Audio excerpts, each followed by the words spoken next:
331 cas de choléra et 12 décès ont été officiellement confirmés au Cameroun selon un communiqué signé le 10 juin 2026 par le ministre de la Santé publique. Mais comment le choléra, une maladie qu'on ne croyait plus menaçante, peut-il encore faire autant de victimes aujourd'hui? On vous explique. D'après le bulletin épidémiologique du Cameroun, le pays n'avait enregistré que 96 cas suspects sur toute l'année 2025 sans aucun décès.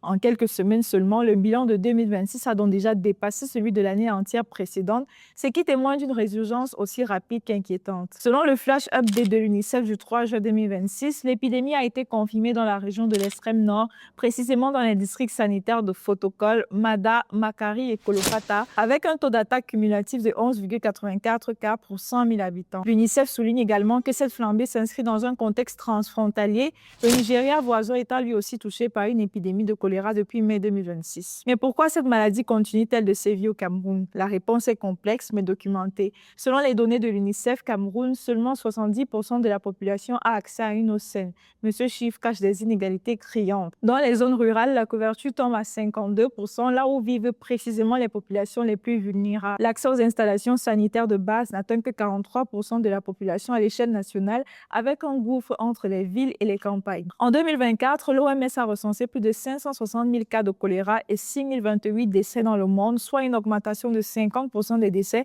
par rapport à 2023. Le chiffre le plus révélateur, l'Afrique concentre à elle seule 83% de ces décès. Face à l'urgence, Médecins sans frontières a lancé le 8 juin 2026 à Yaoundé des activités de chloration de l'eau en remettant à la Croix-Rouge camerounaise une unité de production de chlore plus une solution certifiée par le ministère de la Santé pour désinfecter l'eau de boisson à domicile. Au total, 12 000 ménages sont ciblés, soit potentiellement plus de 60 000 personnes bénéficiaires. Une initiative précieuse, mais qui reste par nature une réponse d'urgence à une crise structurelle. Et vous, pensez-vous que le Cameroun fait suffisamment pour garantir l'accès à l'eau potable à toutes ces populations?